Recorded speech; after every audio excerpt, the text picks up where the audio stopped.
പിതാവിന്റെയും പുത്രന്റെയും പരിശുദ്ധാത്മാവിന്റെയും നാമത്തിൽ നമ്മുടെ കർത്താവായ യേശുക്രിസ്തുവിന്റെ കൃപയും പിതാവായ ദൈവത്തിന്റെ സ്നേഹവും പരിശുദ്ധാത്മാവിന്റെ സഹവാസവും നിങ്ങളോടുകൂടെ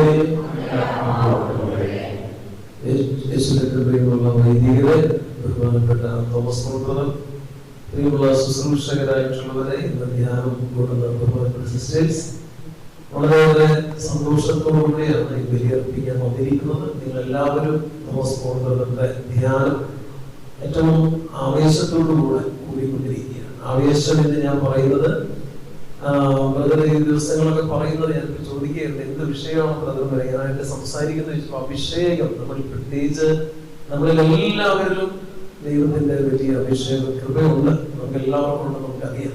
കാരണം നമ്മളെല്ലാവരും ക്രിസ്ത്യൻ കുടുംബങ്ങളിൽ ജനിച്ചവരാണ്, ക്രൈസ്തവ മാതാപിതാക്കളിൽ ജനിച്ചവരാണ്. അത് തന്നെ അഭിഷേകമാണ്. കൂടാതെ നമ്മൾ ജ്ഞാനസ്നാനം സ്വീകരിച്ച് പരിശുദ്ധാത്മാവിനെ നമ്മളെല്ലാവരും സ്വീകരിച്ചവരാണ്. സൈവലേഖനത്തിലുള്ള മുദ്ര പതിച്ചവരാണ്, പതിക്കപ്പെട്ടവരാണ്. ഈ മുദ്ര പതിക്കുക എന്നൊക്കെ പറഞ്ഞു കഴിഞ്ഞാൽ നിസ്സാരമായ ഒരു കാര്യമല്ല.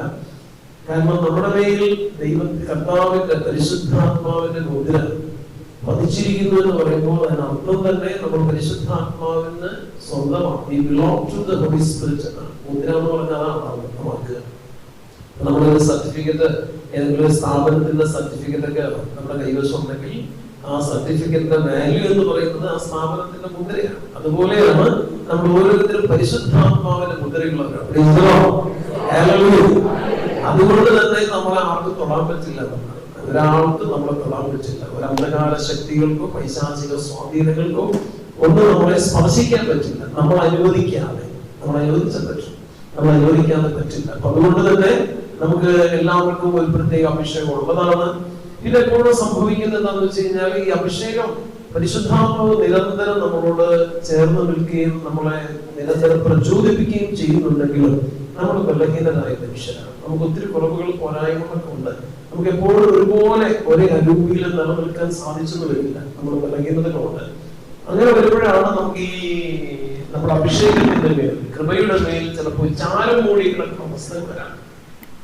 ഈ തീക്കനലിൽ ചാരം മൂടിയ അവസ്ഥ പോലെ കെട്ടുപോകുന്ന ഒരു അവസ്ഥ വരാം. അപ്പൊ നമ്മൾ ചെയ്യേണ്ടത് ഇതുപോലെയുള്ള ധ്യാനാവസരങ്ങളും പ്രാർത്ഥന അനുഭവങ്ങളും ഒക്കെ ആ ചാരം ഊതിക്കളയാനുള്ള സമയമാണ്. അതിനുള്ളിൽ ഒരു തീക്കനലുള്ളത് കത്തിക്കാനുള്ള സമയമാണ്. ഞാൻ സാധാരണ പറയുന്ന ഒരു കാര്യമുണ്ട്, ഈ വീട്ടിലൊക്കെ പണ്ട് അടുപ്പിലാണ് കഞ്ഞിയൊക്കെ വെക്കുക. അപ്പൊ വിറക് വെച്ച് അടുപ്പ് കത്തിച്ച് കഞ്ഞി വയ്ക്കും.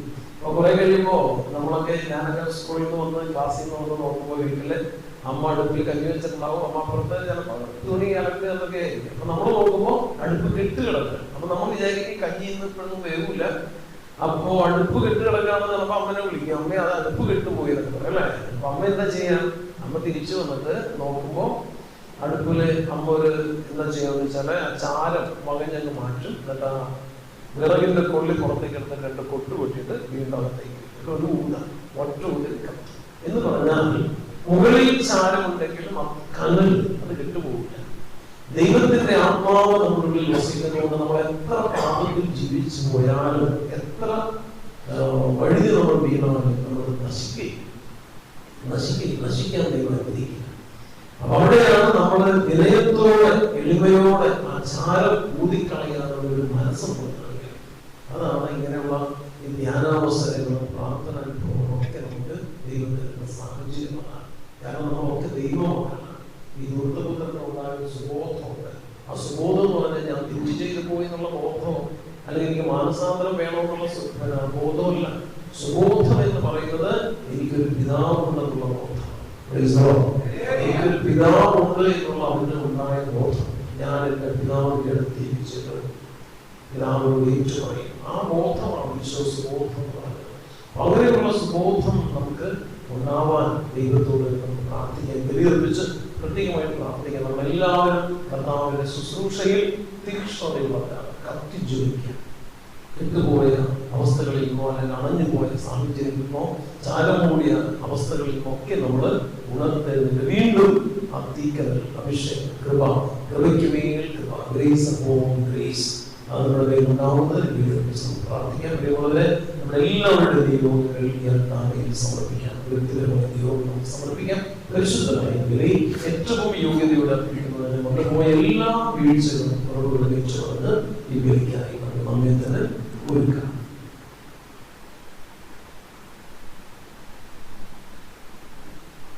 പ്രത്യേകമായി നമ്മുടെ ശുശ്രൂഷകളെല്ലാം സമർപ്പിക്കാം.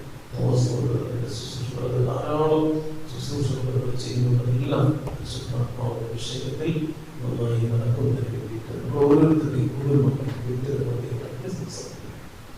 സർവശക്തനായ ദൈവത്തോടും ഏറ്റു പറയുന്നു. വിചാരത്താലും വാക്കാലും പ്രവൃത്തിയാലും പ്രതീക്ഷയാൽ ഞാൻ വളരെയേറെ പാപം ചെയ്തു.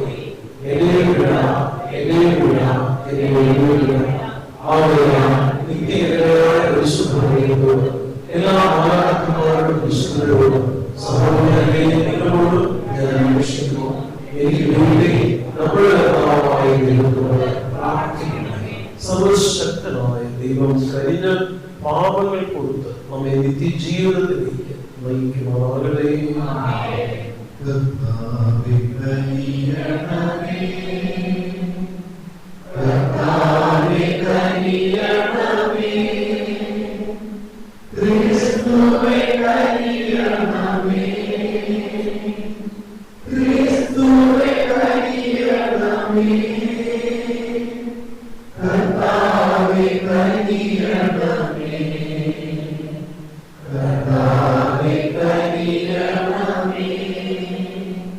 നമുക്ക് പ്രാർത്ഥിക്കാം. സർവശക്തനും നിത്യനുമായ ദൈവമേ, വിശ്വാസത്തിന്റെയും പ്രത്യാശയുടെയും സ്നേഹത്തിന്റെയും വാഗ്ദാനം ഞങ്ങൾക്ക് നൽകുകയും അത് വാഗ്ദാനം ചെയ്തവയെ പിന്തുടരുവാൻ ഞങ്ങൾ അർഹരാകേണ്ടത് അത് കൽപ്പിച്ചവയെ സ്നേഹിക്കുവാൻ ഞങ്ങളെ അനുഗ്രഹിക്കുകയും ചെയ്യണം.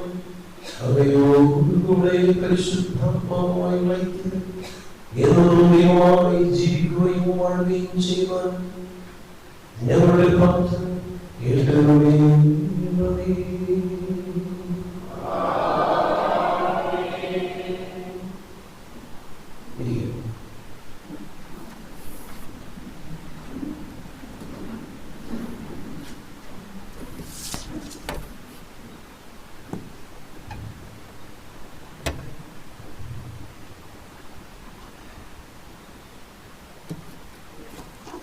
യെശയ്യാ പ്രവാചകന്റെ പുസ്തകത്തിൽ നിന്ന്.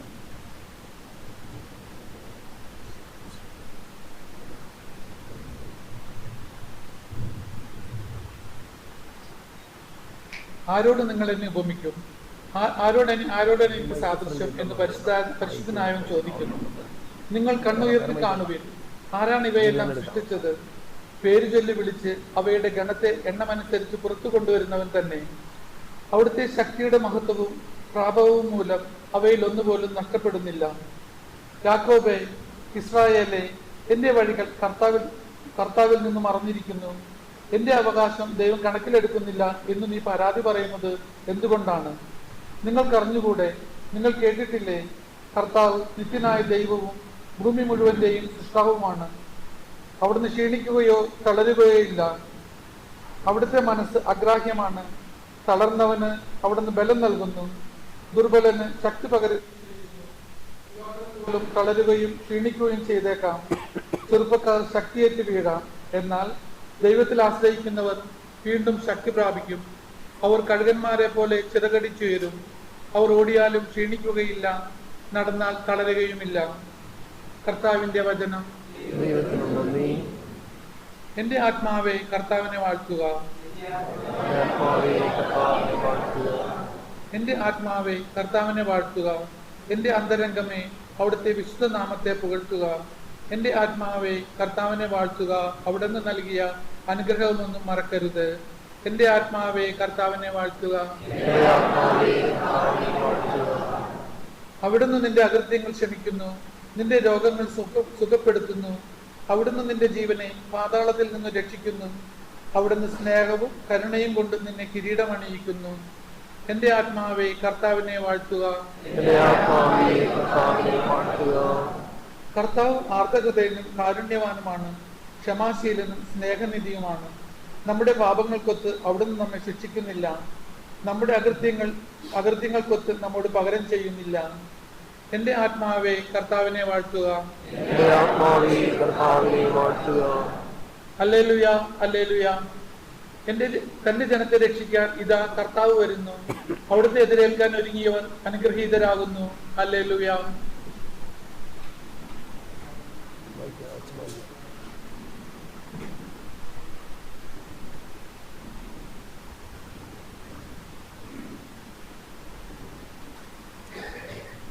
കർത്താവ് നിങ്ങളോടുകൂടെ.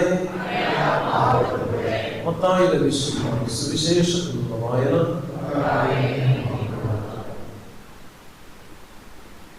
അക്കാലത്ത് യേശു അരുളി ചെയ്തു, അധ്വാനിക്കുന്നവരും ഭാരം വഹിക്കുന്നവരുമായ നിങ്ങളെല്ലാവരും എന്റെ അടുക്കൽ വരിക, ഞാൻ നിങ്ങളെ ആശ്വസിപ്പിക്കും.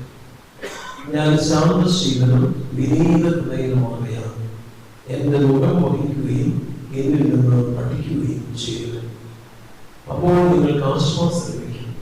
എന്നാൽ എന്റെ മുഖം വഹിക്കാൻ എളുപ്പമുള്ളതും ചുമട് ഭാരം കുറഞ്ഞതുമാണ്. കർത്താവിന്റെ സുവിശേഷം നീക്കം ചെയ്യട്ടെ.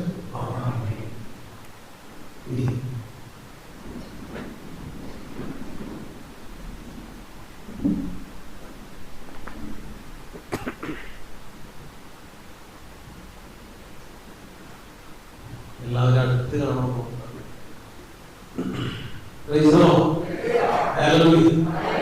സന്തോഷമോ?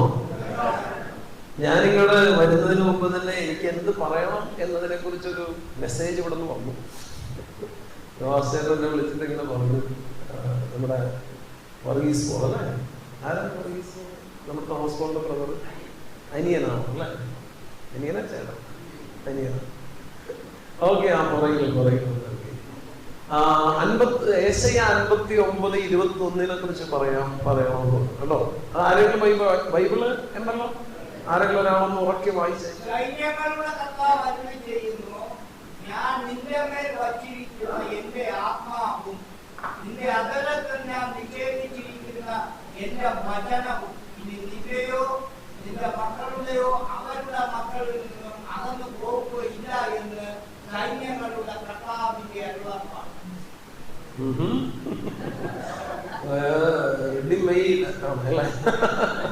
ഇൻസ്റ്റന്റ് ആയിട്ട് കിട്ടുമെന്ന് പറയില്ലേ? ഇൻസ്റ്റന്റ്. പ്രധാനമായിട്ട് ഏശയ്യ 59:21 പറയുന്നത് ഉടമ്പടി ബന്ധത്തെ കുറിച്ച്. ഉടമ്പടി ബന്ധം, നമ്മൾ ഈ ഉടമ്പടി എന്ന് പറയുന്ന വാക്ക് ഈ കഴിഞ്ഞ ദിവസം ഇങ്ങനെ ഞാനൊരു വീഡിയോ ചെയ്തായിരുന്നു ഉടമ്പടിയെ കുറിച്ച്. അപ്പൊ ഇത് ഉടമ്പടിയെ കുറിച്ചാണ് ഈ ഏശയ്യ 59:21. ഉടമ്പടിയെ കുറിച്ച് ഇങ്ങനെ മാതാവിനെ കുറിച്ച് ഒരു വീഡിയോ, ഇഷ്ടംപോലെ വീഡിയോ ഈ ദിവസങ്ങളിൽ പലരൊക്കെ ചെയ്തു. പ്രത്യേകിച്ച് അമലോത്ഭവത്തെ കുറിച്ച് പറഞ്ഞു. അതിനേക്കാൾ ഉപരി സഹരക്ഷക ഇല്ലേ, ആ വിഷയം ഭയങ്കരമായിട്ട് കത്തി. നമ്മുടെ എന്താ പറയാ, ലോകം മുഴുവനും പരിശുദ്ധ പിതാവ് ലയോ പാപ്പ ഒരു ഡിക്കാസ്ട്രിക്ക് അനുവാദം കൊടുത്തു. ഡിക്കാസ്ട്രി ഫോർ എന്താ പറയാ, ഡോക്ടർ ഓഫ് ഫെയ്ത്ത് എന്ന് പറയാം. നമ്മുടെ വിശ്വാസ സംരക്ഷണ കോൺഗ്രിഗേഷനാണ് ആ സമിതി. ആ ഒരു കോൺഗ്രിഗേഷന് അവരുടെ ഒരു സ്പെഷ്യൽ നോട്ടിന് അനുവാദം കൊടുത്തു, അപ്രൂവൽ കൊടുത്തു, അത് പ്രസിദ്ധീകരിച്ചു. എന്തായിരുന്നു അതിന്റെ വിഷയം എന്ന് വെച്ച് കഴിഞ്ഞാൽ, അത് നിങ്ങൾക്ക് അറിയാമോ എന്താണ് വിഷയം എന്ന് വെച്ച് കഴിഞ്ഞാൽ, 2 വാക്കുകൾ ഇനി മേൽ ഉപയോഗിക്കാൻ പാടില്ല എന്ന് പറഞ്ഞാൽ സഭ ഉപയോഗിച്ചിട്ടില്ല ഇതുവരെ. സഭ ഉപയോഗിച്ചിട്ടില്ല എന്ന് മാത്രമല്ല, സഭ ഉപയോഗിക്കാൻ അനുവദിച്ചിട്ടില്ല. ആ 2 വാക്കുകൾ, ഒന്ന് സഹരക്ഷക എന്ന് പറയുന്ന വാക്ക്, മറ്റൊന്ന് കൃപകളുടെ മധ്യസ്ഥ എന്ന് പറയുന്ന വാക്ക്. കോറിഡംട്രിക്സ് അതാണ് വ്യക്തി. കോറിഡംട്രിക്സ്. റദംതോർ എന്ന് പറഞ്ഞാല് രക്ഷകനാണ്, വീണ്ടെടുക്കുന്നവൻ, അത് കർത്താവാണ്. റദംട്രിക്സ് എന്ന് പറഞ്ഞാൽ രക്ഷക, അതിന്റെ ഫീമെയിലാണ്, ഫെമിനിൻ ഫോം. കോറിഡംട്രിക്സ് എന്ന് പറഞ്ഞാൽ സഹരക്ഷക. കാരണം പരിശുദ്ധ മാതാവിനെ ഒരിക്കലും സഭ സഹരക്ഷക എന്ന് വിളിച്ചിട്ടില്ല, ഒരിക്കലും ഔദ്യോഗികമായിട്ട് വിളിച്ചിട്ടില്ല. കാരണം പരിശുദ്ധ മാതാവ് സഹരക്ഷകയല്ല. അങ്ങനെ സഹരക്ഷക എന്ന് വിളിച്ചാൽ ഏകരക്ഷകനായ കർത്താവിന്റെ ആ രക്ഷാകര ദൗത്യത്തിന് അതിൽ പങ്കുപറ്റി എന്ന് വരും. അങ്ങനെ ആരും പങ്കുവെച്ചിട്ടില്ല. അത് കർത്താവ് യേശുവിന് മാത്രം അവകാശപ്പെട്ടതാണ്.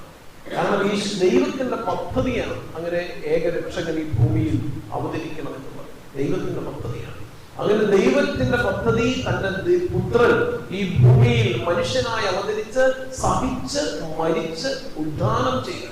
ആ പെസഹ രഹസ്യങ്ങളിലൂടെ എല്ലാം കടന്നുപോയി എല്ലാ മനുഷ്യകുലത്തെയും മനുഷ്യരെ മുഴുവൻ ഇതുവരെ ഉണ്ടായിട്ടുള്ളതും ഇപ്പോഴുള്ളതും ഇനി വരാനിരിക്കുന്നതുമായ മനുഷ്യകുലത്തെ മുഴുവനും ക്രിസ്തുവിന് മുമ്പുള്ളവരും, ക്രിസ്തുവിന് മുമ്പെന്ന് പറഞ്ഞാൽ മനുഷ്യാവതാരത്തിന് മുമ്പുള്ളവരും മനുഷ്യാവതാരത്തിന് ശേഷമുള്ളവരും എല്ലാ മനുഷ്യരെയും പ്രപഞ്ചത്തെയും, മനുഷ്യനെ മാത്രമല്ല പ്രപഞ്ചത്തെയും സൃഷ്ടജാലങ്ങളെ മുഴുവനെയും ദൈവം വീണ്ടെടുക്കുന്നു. അതിനെന്താണ് വില കൊടുക്കുന്നത്? തന്റെ പുത്രന്റെ ജീവനാണ്. രക്തം ചിന്തിയവൻ മരിക്കണം. ജീവരക്തം ചിന്തി ഈശോ മരിക്കണം. അപ്പൊ അങ്ങനെ നേടിയെടുത്തതാണ് രക്ഷ. അപ്പൊ ആ രക്ഷയില് പരിശുദ്ധ മാതാവ് എന്താ ചെയ്യണേ? സഹകരിക്കുകയാണ് ചെയ്യുന്നത്. പരിശുദ്ധ മാതാവ് ദൈവഹിതത്തിന്റെ മുൻപിൽ ഇതാ കർത്താവിന്റെ ദാസി അല്ലേ, ദൈവത്തിന്റെ മുൻപിൽ ഇതാ കർത്താവിന്റെ ദാസി എന്ന് പറഞ്ഞ് തന്നെ സമർപ്പിച്ച് ദൈവത്തിന്റെ പദ്ധതികളോട് സഹകരിച്ചു. ആ സഹകരണം എന്ന് പറഞ്ഞാൽ അത് ഒരു മനുഷ്യനും ചെയ്യാത്ത വിധം സമ്പൂർണമായിട്ടുള്ള സഹകരണമാണ് പരിശുദ്ധമ്മ ചെയ്തത്.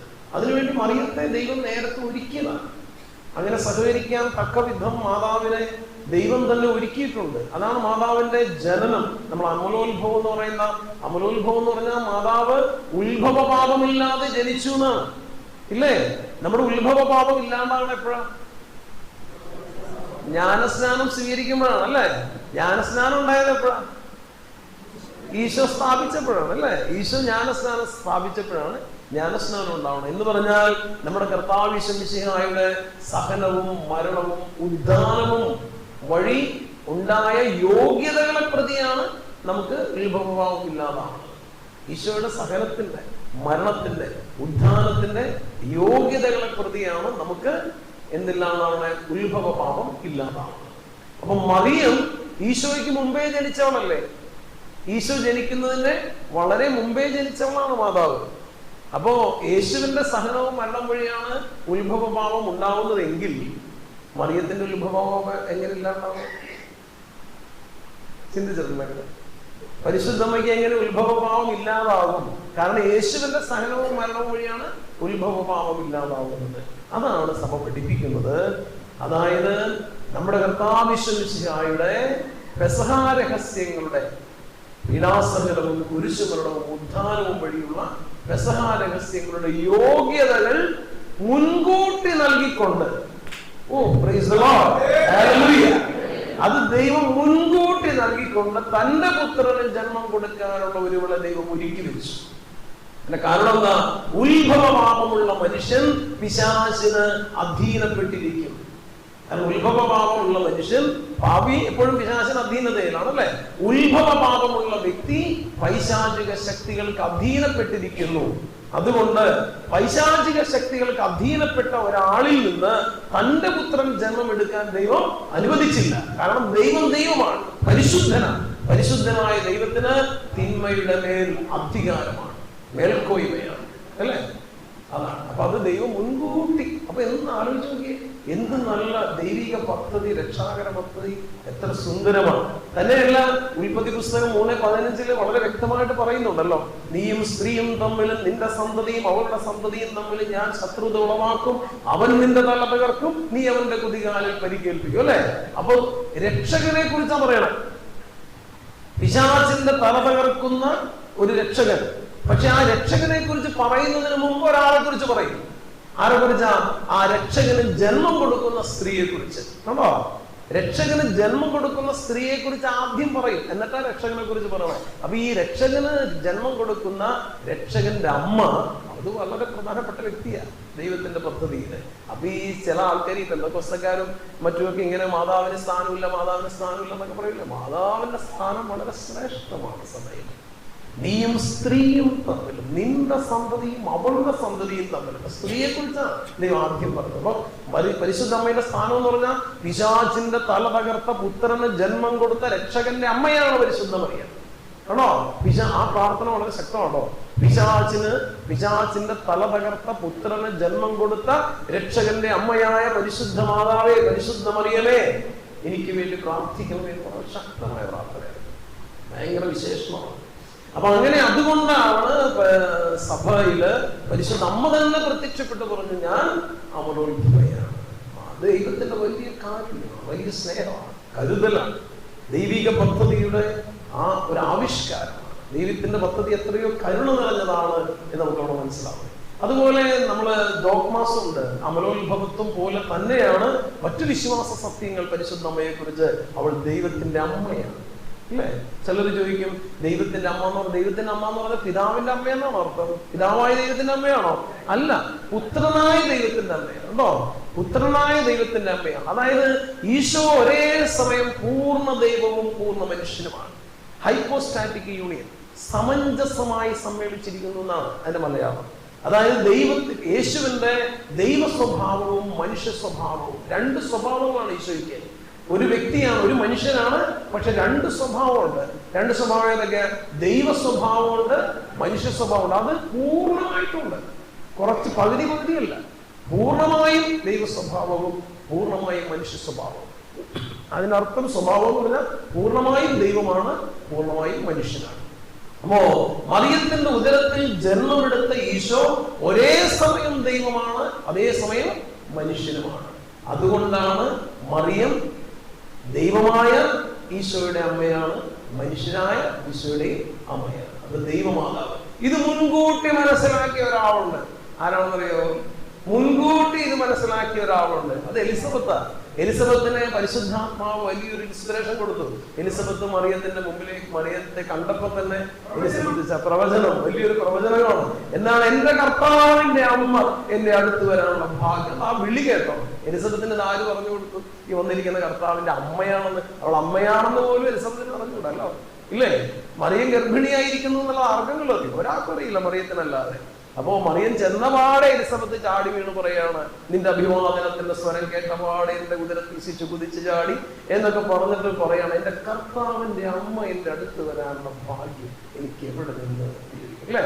അപ്പൊ അങ്ങനെ അത് വലിയൊരു ഈശോ ഉദരത്തിലായിരിക്കുമ്പോഴേ മറിയം ദൈവത്തിന്റെ അമ്മ, പുത്രനായ ദൈവത്തിന്റെ അമ്മയായി കഴിഞ്ഞു. അപ്പോ പരിശുദ്ധ അമ്മയ്ക്ക് വലിയ സ്ഥാനമാണ്. അവള് പിതാവായ ദൈവത്തിന്റെ അമലോത്ഭവയായ പുത്രി. ഈ ലോകത്ത് വേറൊരാൾക്കും അവകാശപ്പെടാനില്ല അങ്ങനെ ഒന്ന്.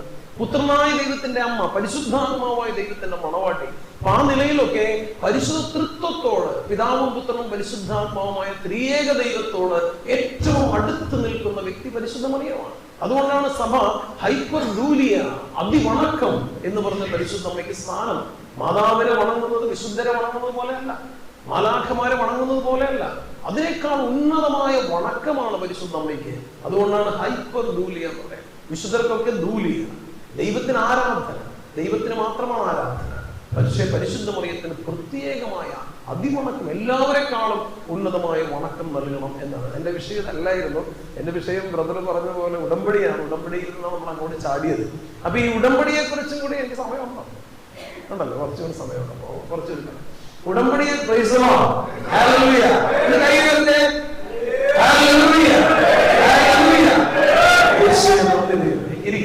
ഇരിക്കുകയാണ് കൈതാത്ത എല്ലാവരും കേട്ടോ. നമ്മൾ ഉടമ്പടി എന്ന് പറഞ്ഞപ്പോൾ ഞാൻ പറഞ്ഞു വന്നത് ഈ നമ്മുടെ കൃപാസനത്തെ കുറിച്ച് പറയാനിട വന്നു.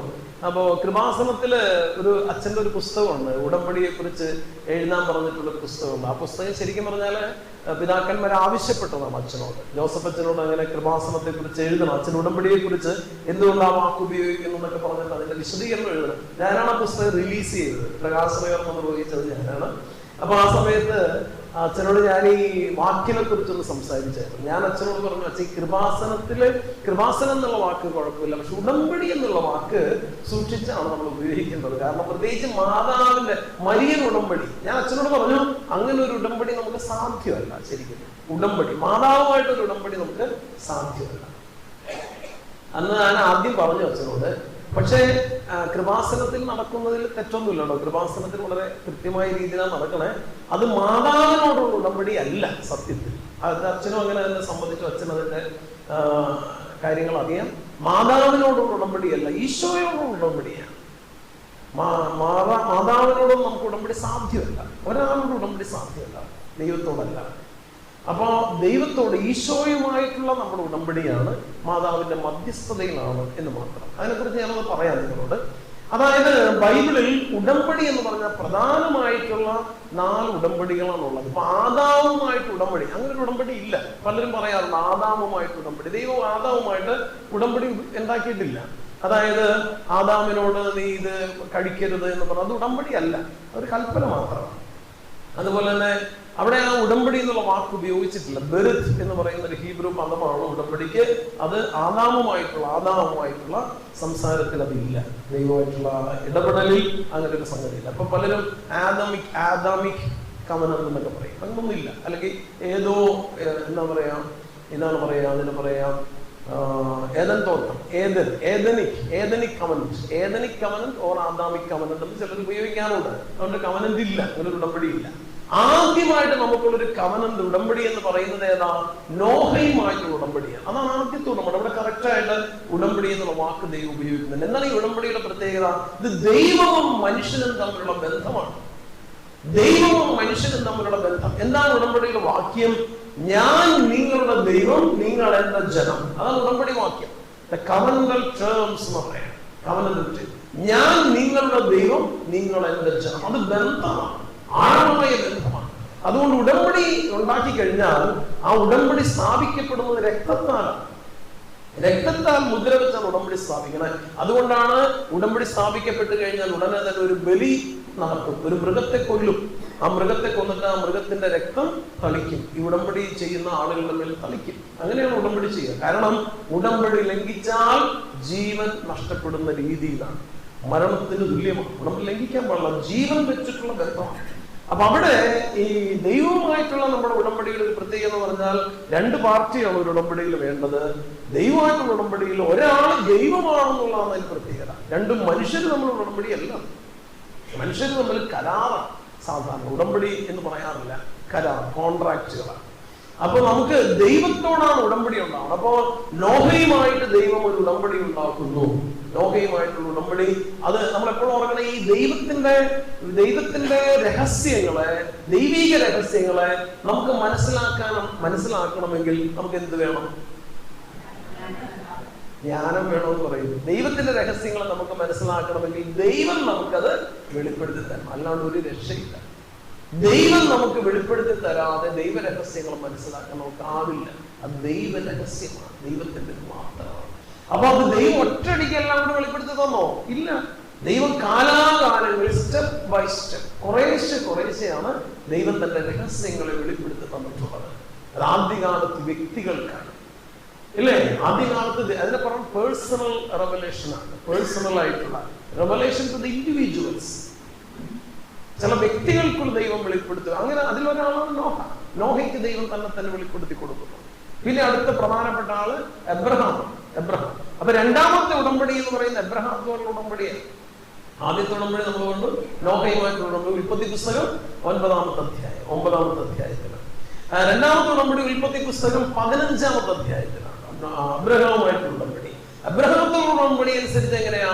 എബ്രഹാത്തോട് പറയാണ് 3 അനുഗ്രഹങ്ങൾ, 3 വാഗ്ദാനങ്ങൾ, പ്രോമിസസ് എബ്രഹാത്തിന് കൊടുക്കും. എന്തൊക്കെയാണ് പ്രോമിസസ് എന്നറിയാമോ? ഏതൊക്കെയാണ് 3 വാഗ്ദാനങ്ങള്? ഒന്ന് മക്കളാണ്, അല്ല, ഡിസെൻഡൻസ് ടു എബ്രഹാം. എബ്രഹാത്തിന് ഉണ്ടാകാൻ പോകുന്ന മക്കൾ. അതായത് എബ്രഹാം വൃദ്ധനാണ്, ഭാര്യ മന്തിയാണ്, വൃദ്ധയുമാണ്. അങ്ങനെ ഇരിക്കുന്ന എബ്രഹാത്തിന് ആകാശത്തിലെ നക്ഷത്രങ്ങളെ പോലെ, ഭൂമിയിലെ മണൽത്തരി പോലെ മക്കളുണ്ടാകും എന്ന് പറയുന്ന വലിയ ബ്ലെസ്സിംഗ് ആണ്, വലിയ പ്രോമിസ് ആണ്. അതാണ് ഒരു പ്രോമിസ്, ഒരു വാഗ്ദാനം. അതാണ്. മറ്റൊരു വാഗ്ദാനം എന്താ? സെമി നൊമാഡിക് ലൈഫ് എന്ന് ഇവരെ പറയണ. അതായത് ഇങ്ങനെ നാടോടികമായിട്ട് ജീവിക്കുന്നവരവര്. നൊമാഡിക് എന്ന് പറയില്ല ഇവര്, സെമി നൊമാഡിക് എന്ന് പറയുള്ളൂ. കാരണം എബ്രഹാത്തിന്റെ ഒക്കെ ഗോത്രമാണ്, ഇവരൊക്കെ ഗോത്രവർഗക്കാരാണ്. ഹെബ്രായരെന്നാണ് അക്കാലത്ത് വിളിച്ചിരുന്നത്. ഇസ്രായേൽക്കാരെന്നൊക്കെയുള്ള പേര് പിന്നീട് വന്നത്. യഹൂദർ എന്നുള്ള പേര് വളരെ പിന്നീടാണ് വന്നത്. അതായത് ഇസ്രായേൽ എന്നുള്ള പേര് അവർക്ക് വരുന്നത് യാക്കോബിൽ നിന്നാണ്, അല്ലെ?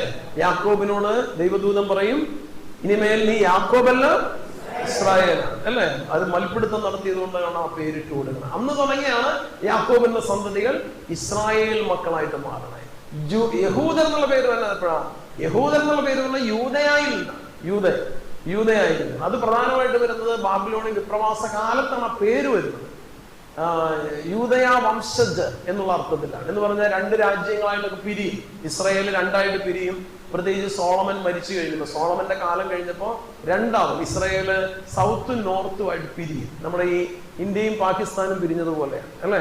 അങ്ങനെ പിരിഞ്ഞു കഴിഞ്ഞപ്പോൾ അവരായിരുന്നു ഏറ്റവും ബദ്ധ ശത്രുക്കൾ. ഇപ്പൊ ഇന്ത്യയും പാകിസ്ഥാനും ശത്രുതയിൽ ഉള്ളതുപോലെ അന്ന് ഏറ്റവും വലിയ ശത്രു രാജ്യങ്ങൾ എന്ന് പറയുന്നത് യൂദയ രാജ്യവും തെക്കാണ് യൂദയ രാജ്യം, അതിന്റെ തലസ്ഥാനം ജെറൂസലേമാണ്. വടക്കാണ് ഇസ്രായേൽ രാജ്യം, അതിന്റെ തലസ്ഥാനം സമരിയയാണ്. അപ്പൊ ഈ രണ്ട് രാജ്യങ്ങൾ തമ്മിൽ എപ്പോഴും ശത്രുതയാണ്. ഒരെണ്ണത്തിൽ 10 ഗോത്രങ്ങൾ, 12 ഗോത്രങ്ങളുള്ള യാക്കോബിന്റെ 12 മക്കള്, അതിൽ 10 ഗോത്രങ്ങൾ ചേർന്നാണ് സമരിയ തലസ്ഥാനമാക്കിയിട്ടുള്ള ഇസ്രായേൽ ഉണ്ടായത്. 2 ഗോത്രങ്ങൾ ചേർന്നാണ് ജെറൂസലേം തലസ്ഥാനമാക്കിയിട്ടുള്ള യൂദയ ഉണ്ടായത്. ആ 2 ഗോത്രങ്ങൾ ഏതൊക്കെയാ? യൂദയ ഗോത്രവും ബെഞ്ചമിൻ ഗോത്രവും. അപ്പൊ ഈ യൂദയ ഗോത്രം ജെറൂസലേമിലാണ്. അവരിത്തിരി നോബിൾ ടൈപ്പാണ്. എന്ന് പറഞ്ഞാൽ അവര് ഇത്തിരി കുലീനരാണ് എന്ന് അവർക്ക് തന്നെ ഒരു തോന്നലുണ്ട്.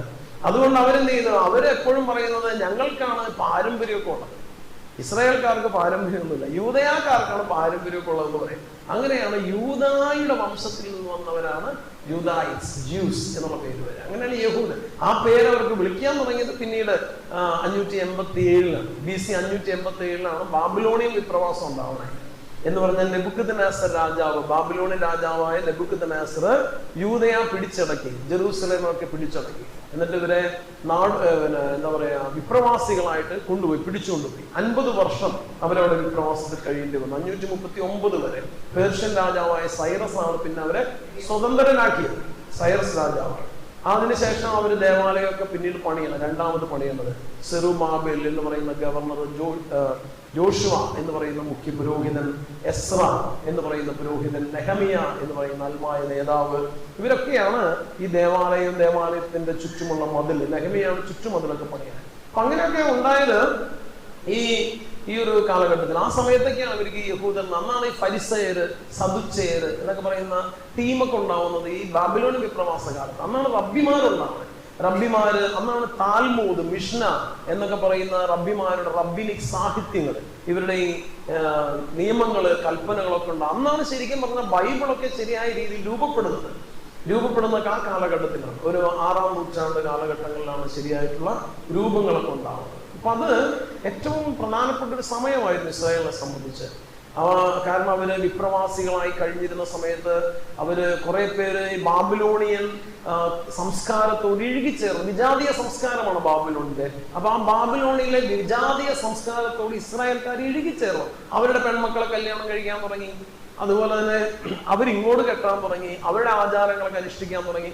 ആ സമയത്താണ് കുറെ പേര് പ്രത്യേകിച്ച് പുരോഹിത വംശത്തിൽപ്പെട്ട ആളുകളും വളരെ ഇത് കാർക്കശ്യത്തോടുകൂടെ ഈ നിയമം, മോശയുടെ നിയമമൊക്കെ പാലിക്കണമെന്ന് ആഗ്രഹിക്കുന്ന ആളുകൾ, അവരൊക്കെ കൂടിയിട്ടാണ് ഈ ഫരിസേയനും സദുച്ചയ വിഭാഗങ്ങളൊക്കെ ഉണ്ടാവുന്നത്. പുരോഹിതരെല്ലാവരും കൂടി ചേർന്ന് സദുച്ചയ വിഭാഗം ഉണ്ടായി, അൽമായരെല്ലാവരും കൂടി ചേർന്ന് ഫരിസേയ വിഭാഗം ഉണ്ടായി. അങ്ങനെയാണ് അതുണ്ടാവുന്നത്. അപ്പോ ആ സമയത്താണ് സാൻഹെദ്രിൻ സംഘം, 72 പേരടങ്ങുന്ന സാൻഹെദ്രിൻ അധികാരികൾ, മതാധികാരികൾ. അതൊക്കെ പേർഷ്യൻ രാജാവായ സൈറസ് ആണ് ഇവരെ സ്വതന്ത്രരാക്കിയത്. സൈറസ് സ്വതന്ത്രരാക്കിയപ്പോ ഇവർക്ക് അധികാരം കൊടുത്തു. അതാണ് സാൻഹെദ്രിൻ സംഘമൊക്കെ ഇവർക്കുണ്ടായത്. അധികാരം എന്ന് പറയുമ്പോഴൊക്കെ രാഷ്ട്രീയ അധികാരം കൊടുത്തില്ല, പൊളിറ്റിക്കൽ ആയിട്ടുള്ള പവറൊന്നുമില്ല, മതാധികാരം കൊടുത്തു. എന്ന് പറഞ്ഞാല് അവർക്ക് ബലിയർപ്പിക്കാം, അവർക്ക് അവരുടെ ആചാരങ്ങൾ, അനുഷ്ഠാനങ്ങൾ, നിയമങ്ങളൊക്കെ പാലിക്കാം, ഉത്സവങ്ങൾ നടത്താം, അവർക്ക് അവരുടെ ആളുകളെ വിധിക്കാം. അതാണ് സാൻഹെദ്രിൻ സംഘത്തിന്റെ. ഈശോയെ വിധിച്ചത് സാൻഹെദ്രിൻ സംഘമാണ് അല്ലേ. അപ്പൊ ഇവർക്ക് മരണത്തിന് പോലും വിധിക്കാം. അവരെ മതപരമായ കുറ്റം ചെയ്തിട്ടുണ്ടെങ്കിൽ മരണത്തിന് പോലും വിധിക്കാം. അങ്ങനെയുള്ള അധികാരം കൊടുക്കും. അങ്ങനെയാണ് മുഖ്യ പുരോഹിതൻ, പ്രധാന പുരോഹിതനൊക്കെ അതൊക്കെ ജെറൂസലേം ദേവാലയത്തിന്റെ സമയത്തുണ്ടായിരുന്നു. അതേസമയം അത് ശക്തിപ്പെട്ടു. പുരോഹിത വർഗം ആ സമയത്താണ് കൂടുതൽ ശക്തിപ്പെടുത്തുന്നത് ഇസ്രായേൽ. അപ്പൊ അങ്ങനെയൊക്കെ ആ ഒരു കാലഘട്ടമാണത്. അപ്പൊ അങ്ങനെ നമ്മൾ പറഞ്ഞാൽ എബ്രഹാത്തിന്റെ സന്തതി പരമ്പരകളാണ് പിന്നീട് അങ്ങോട്ട് ഇവരുണ്ടാകുക. അപ്പോ രണ്ടാമത്തെ വാഗ്ദാനം അതായിരുന്നു, സന്തതി പരമ്പര. ആദ്യത്തെ സന്തതി പരമ്പര. രണ്ടാമത്തെ വാഗ്ദാനം സ്വന്തമായിട്ട് നാട് കൊടുക്കണം. എബ്രഹാത്തിന്റെ ഒരു പ്രത്യേകത, ഇവരെ നാടോടികളാണ്. അതേസമയം ഇടയ്ക്ക് എവിടെയെങ്കിലുമൊക്കെ സെറ്റിൽ ചെയ്യും. അങ്ങനത്തെ നാടോടികളാണ്. നമ്മൾ നാടോടികൾ എന്ന് പറഞ്ഞാൽ നാട് മുഴുവൻ ഇങ്ങനെ ഓടി നടക്കുന്ന അല്ലെ, അങ്ങനെ പല സ്ഥലത്തായിട്ട് ഇങ്ങനെ ജീവിക്കുന്ന ആളുകളാണ് നാടോടികൾ. പക്ഷെ ഇവരുടെ പ്രത്യേകത, ഇവര് ഇങ്ങനെ ഒരുമിച്ച് പോകും. ഹെബ്രായർ ഒരുമിച്ച് പോകുന്ന സമയത്ത് എവിടെയെങ്കിലും ഇവര് ആട്ടിടയന്മാരാണ്. അപ്പൊ നല്ല വെള്ളം ഇവർക്ക് വേണം, പുല്ല് വേണം, തമ്പടി കൃഷി ചെയ്യാനുള്ള സ്ഥലം വേണം. അപ്പൊ ഇവരെവിടെയെങ്കിലും നല്ല നിലം കാണുമ്പോൾ അവിടെ തമ്പടിക്കും, ടെന്റ് അടിക്കും. അങ്ങനെ അവർ കുറച്ച് നാൾ അവിടെ താമസിക്കും. ആ നാടൊന്നും സ്വന്തമാക്കാനൊന്നും അവർക്ക് പറ്റില്ല, അവരങ്ങനെ ആക്കിയുമില്ല. അങ്ങനെ കുറച്ച് നാൾ അവിടെ താമസിച്ചിട്ട് വീണ്ടും അവിടെ പച്ചപ്പുല്ലൊക്കെ തീരുമ്പോൾ അടുത്ത സ്ഥലത്തേക്ക് പോകും. അപ്പൊ അങ്ങനെയാണ്. അപ്പൊ അവരെ കർത്താവ് കാത്തു കൊണ്ടുപോവുകയാണ്. അങ്ങനെയാണ് അവരുടെ യാത്ര. അതാണ് ഈ ഇടയൻ ആടുകൾ എന്നൊക്കെ പറയുന്ന ബന്ധം വളരെ വലിയ ബന്ധമാണ്. ഇവര് എല്ലാവരും ഇടയന്മാരായതുകൊണ്ട് കേട്ടോ. അപ്പൊ അങ്ങനെ. അപ്പൊ മൂന്നാമത്തെ അതാണ് സ്വന്തമായിട്ട് നാട്. അപ്പൊ നിങ്ങളിങ്ങനെ നാടോടികളായിട്ട് ഇനി നടക്കേണ്ടതില്ല, നിങ്ങൾക്ക് ഞാൻ സ്വന്തമായിട്ട് ഭൂമി തരാൻ പോവാണ്. അതാണ് തേനും പാലും ഒഴുകുന്ന കാനാൻ ദേശം ദൈവം വാഗ്ദാനം ചെയ്തു. അപ്പൊ അത് വലിയ ബ്ലെസ്സിങ്ങാണ്. ഇത് രണ്ടുപേർക്ക് ഇല്ല, ഈ പറഞ്ഞ രണ്ടും ഇല്ല. മക്കളില്ല, നാടുമില്ല. അങ്ങനെ രണ്ടും കൊടുക്കാൻ ദൈവം തീരുമാനിച്ചു. മൂന്നാമതൊരു പ്രോമിസ് കൂടി കൊടുത്തു. എന്താണ്? നീ എന്നേക്കും ഒരു അനുഗ്രഹമായിരിക്കും. അബ്രഹാത്തോട് പറയാം, എന്നേക്കും നീ അനുഗ്രഹമായിരിക്കും. എങ്ങനെയാണ് ഈ അബ്രഹാം എന്നേക്കും അനുഗ്രഹമായിട്ട് മാറണേ? ആദ്യത്തെ 2 വാഗ്ദാനങ്ങളും പഴയ നിയമത്തിൽ തന്നെ നിറവേറി എന്ന് പറഞ്ഞ അബ്രഹാത്തിന് സന്തതി പരമ്പരകൾ കിട്ടി. അങ്ങനെ ദൈവം തന്നെ വാഗ്ദാനം നിറവേറ്റി. രണ്ടാമത്തതും നിറവേറ്റി അല്ലേ? മോശയുടെ നേതൃത്വത്തിൽ പോയി ജോഷുവയുടെ നേതൃത്വത്തിൽ കാനാൻ ദേശം പിടിച്ചടക്കി 12 ഗോത്രങ്ങൾക്കായിട്ട് വിഭജിച്ചു കൊടുത്തു. അങ്ങനെ രണ്ടാമത്തെ വാഗ്ദാനവും ദൈവം നിറവേറ്റി. മൂന്നാമത്തെ വാഗ്ദാനം നിറവേറിയില്ലേ? നിറവേറി. അതെപ്പോഴും നിറവേറിയ? ഈശോയിലാണ് നിറവേറിയ, യേശുവിലാണ് നിറവേറിയ. അതാണ് മത്തായിയുടെ സുവിശേഷം തുടങ്ങുന്ന എബ്രഹാത്തിന്റെ പുത്രനായ ദാവീദിന്റെ പുത്രനായ ഈശോ മിശിഹായുടെ വംശാവലി ഗ്രന്ഥം അല്ലേ? അങ്ങനെ പറയാം, എബ്രഹാത്തിന്റെ പുത്രനാണ് ഈശോ. അതാണ് ബ്ലെസ്സിങ്. എന്നേക്കും ബ്ലെസ്സിങ് ആയിട്ട് മാറുന്നത് ആ വാഗ്ദാനത്തിൽ. അതാണ് രണ്ടാമത്തെ ഉടമ്പടി, എബ്രഹാത്തോടുള്ള ദൈവത്തിന്റെ ഉടമ്പടി. അതാണ് രണ്ടാമത്തെ ഉടമ്പടി. അപ്പൊ അത് നമ്മൾ ഉൽപ്പത്തി പുസ്തകം 15-ാമത്തെ അധ്യായത്തിൽ നമുക്കത് കാണാം. ഇനി മൂന്നാമതൊരു ഉടമ്പടി ഉണ്ട്. അത് വ്യക്തിയായിട്ടല്ല, ഇത് രണ്ടും വ്യക്തികളായിട്ടാണ്. നോഹ എന്ന വ്യക്തി, അബ്രഹാം എന്ന് പറയുന്ന വ്യക്തി. അത് ദൈവം തന്നെ അവർക്ക് വ്യക്തികളോട് തന്റെ വെളിപാട്, ദൈവം ആരാണ്, എന്താണ്, എങ്ങനെയാണെന്നൊക്കെ വെളിപ്പെടുത്തി കൊടുക്കുക. ഇത് വളർച്ചയുണ്ട്. ഈ ഒരു പ്രോഗ്രഷൻ ഓഫ് റെവലേഷൻ എന്ന് പറയാം. ഈ വെളിപാടിൽ ഒരു വളർച്ചയുണ്ട്. ദൈവം ഒറ്റയടിക്ക് വെളിപ്പെടുത്തുകയല്ല. എല്ലാ വെളിപാടുകളും ഒരാളിൽ വന്ന് പൂർത്തീകരിച്ചു, ഒരാളിൽ അത് പൂർണ്ണമായി. ഇപ്പൊ ദൈവം തന്നെ കുറിച്ചുള്ള രഹസ്യങ്ങളൊക്കെ വെളിപ്പെടുത്തി കഴിഞ്ഞു. ഇനി ഒരു രഹസ്യമില്ല ദൈവത്തിന് വെളിപ്പെടുത്താൻ. എവിടെയാണ് ദൈവം തന്റെ രഹസ്യങ്ങളൊക്കെ വെളിപ്പെടുത്തിയത്? യേശു ക്രിസ്തുവിൽ വെളിപ്പെട്ടു കഴിഞ്ഞു. Jesus Christ is the fullness and culmination of revelation. എല്ലാ ദൈവരഹസ്യങ്ങളുടെയും പൂർണ്ണത യേശു ക്രിസ്തുവിലാണ്. എല്ലാം വെളിപ്പെട്ട് കഴിഞ്ഞു. പക്ഷെ ആ വെളിപ്പെട്ട സത്യങ്ങൾ കാലാകാലങ്ങളായിട്ടാണ് നമുക്ക് മനസ്സിലാകുന്നത്. അതാണ് പരിശുദ്ധാത്മാവ് പഠിപ്പിക്കുക എന്ന് പറയുന്നത്. ഇല്ല, ഈശോ പറഞ്ഞില്ലേ, സഹായകനായ പരിശുദ്ധാത്മാവ് അവൻ നിങ്ങളെ പഠിപ്പിക്കും. ഈശോയിൽ വെളിപ്പെട്ട സത്യങ്ങൾ സഭയിലൂടെയും നമ്മൾ പഠിക്കും. അത് പരിശുദ്ധാത്മാവാണ് നിരന്തരം നയിക്കുന്ന പരിശുദ്ധാത്മാവ്. സഭയെ നിരന്തരം നവീകരിക്കുന്ന പരിശുദ്ധാത്മാവ്, സഭയെ നിരന്തരം നവീകരിക്കുന്ന ആ പരിശുദ്ധാത്മാവിലൂടെയാണ് നമ്മൾ ഇതൊക്കെ പഠിക്കുന്നത് കേട്ടോ. അപ്പൊ അങ്ങനെ. അപ്പൊ അതാണ് എബ്രഹാത്തോട് കൊടുത്ത ഉടമ്പടി. അപ്പൊ മൂന്നാമത്തെ ഉടമ്പടി മോശയുമായിട്ടുള്ള ഉടമ്പടി, സീനായി ഉടമ്പടിയാണ് അല്ലെ? സീനായി ഉടമ്പടിയാണ് നമ്മൾ കാണുക. അത് നമുക്ക് കാണാവുന്ന പുറപ്പാട് പുസ്തകം 19-ാം അധ്യായം മുതൽ 19 മുതൽ 24 വരെയുള്ള അധ്യായങ്ങളിൽ നമുക്ക് ആ സീനായി ഉടമ്പടി കാണാം. അവിടെയും ദൈവം പറയുന്നത് എന്താ? നിങ്ങൾ എന്റെ ജനം, ഞാൻ നിങ്ങളുടെ ദൈവം. അപ്പൊ ഒരു പ്രശ്നമുണ്ട്. ശരിക്കും ഏതാണ് പ്രധാനം? ഉടമ്പടിയാണോ പ്രധാനം, കൽപ്പനയാണോ പ്രധാനം? ഉടമ്പടിയാണോ പ്രധാനം, കൽപ്പനയാണോ പ്രധാനം? ഉടമ്പടിയാണ് പ്രധാനം. അപ്പൊ എല്ലാവരും കൽപ്പന പ്രധാനമാണെന്ന് തെറ്റിദ്ധരിച്ചു. എന്തിനാ ഈ കൽപ്പന കൊടുത്തത്? കൽപ്പന കൊടുത്തത് ഉടമ്പടി സ്ഥാപിക്കപ്പെടാനാണ്, ഉടമ്പടി ലംഘിക്കാതിരിക്കാനാണ്. ദൈവം, ഞാൻ നിങ്ങളുടെ ദൈവമാണ്, അതുകൊണ്ട് നിങ്ങൾ എന്റെ ജനമാണ്, അതുകൊണ്ട് അന്യദേവന്മാർ നിങ്ങൾക്ക് ഉണ്ടാക്കാൻ പാടില്ല. ഇല്ലേ? അതാണ്. അപ്പോ ഉടമ്പടി ബന്ധത്തെ നമ്മൾ ഉയർത്തി കാണണം, അതിന് ഉന്നതമായി കാണണം. അത് കാണാതെ നമ്മൾ നിയമത്തിന്റെ പിന്നാലെ പോകരുത്, കൽപ്പനകളുടെ പിന്നാലെ പോകരുത്. ഇസ്രായേൽക്കാർക്ക് പറ്റിയ തെറ്റതായിരുന്നു, യഹൂദർക്ക് പറ്റിയ തെറ്റതായിരുന്നു. അവരെന്ത് ചെയ്തു? നിയമത്തിന് പ്രാധാന്യം കൊടുത്തു. പ്രത്യേകിച്ച് അവർ ഈ വിപ്രവാസ കാലത്തൊക്കെ നിയമസംഹിതകളൊക്കെ എഴുതിയുണ്ടായി. ഇഷ്ടം പോലെ അവർ എന്താ പറഞ്ഞ? അവര് പറഞ്ഞു, മോശയ്ക്ക് ദൈവം 10 കൽപ്പനകൾ എഴുതി കൊടുത്തു, 613 കൽപ്പനകൾ പറഞ്ഞു കൊടുത്തു. അതാർക്കും അറിയില്ല, അത് മോശയ്ക്ക് മാത്രം അറിയാം. അത് ഇവർക്കും അറിയാം. ഈ പറഞ്ഞ എന്താ പറയാ, ഈ ഫരിസേയർ അങ്ങനെയുള്ള നിയമപണ്ഡിതന്മാര് പറയാണ്, അവര് റബ്ബിമാര് പറയാണ്, മോശയ്ക്ക് അങ്ങനെ ദൈവം പറഞ്ഞു കൊടുത്തു. അങ്ങനെ പറയുന്നത് തെബിക്താബ് എന്ന് പറഞ്ഞ റിട്ടൺ ലോയാണ്. മോശയ്ക്ക് എഴുതി കൊടുത്ത ലോയാണ് തെബിക്താബ്. ഷെബയാൽപേ എന്ന് പറയുന്നത് പറഞ്ഞു കൊടുത്ത നിയമങ്ങളാണ്. അങ്ങനെ ഇത്രയും നിയമങ്ങൾ എഴുതിയും പറഞ്ഞു കൊടുത്തത് കൊണ്ട് ഇതിന്റെ വ്യാഖ്യാനങ്ങൾ എഴുതാൻ തുടങ്ങി. അതാണ് ഈ താൽമൂദ് മിഷ്ന എന്നൊക്കെ പറയുന്നത്. വ്യാഖ്യാനങ്ങൾ എഴുതാൻ തുടങ്ങി. അങ്ങനെ ഈ ആയിരക്കണക്കിന് നിയമങ്ങളുടെ ആയിരക്കണക്കിന് വ്യാഖ്യാനങ്ങളാണ്. കൊച്ചു കൊച്ചു നിയമങ്ങൾ ആക്കി ചെറുത് എല്ലാവരുടെയും ജീവിതം ദുരിതപൂർണമാക്കി മാറ്റി. ആളുകളുടെ ജീവിതം ദുരിതപൂർണമാക്കി മാറ്റി ഈ നിയമങ്ങൾ. ഇനി ഇതിന്റെ വ്യാഖ്യാനങ്ങളുണ്ട്. ഉദാഹരണത്തിന് ഓരോ നിമിഷവും നമ്മൾ പാലിക്കേണ്ട നിയമം ഉണ്ട്. അതിനാണ് മിദ്രാഷ് എന്നാണ് അതിനെ പറയുന്നത്. മിദ്രാഷ് എന്നാണ് അവരുടെ അതിന് നിയമത്തെ വ്യാഖ്യാനിക്കുന്നതിനും പഠിക്കുന്നതിനും പറയാം. അപ്പൊ ഓരോ നിമിഷം പാലിക്കുന്ന നിയമങ്ങളാണ് മിദ്രാഷ് ഹലാഖ എന്ന് പറയും.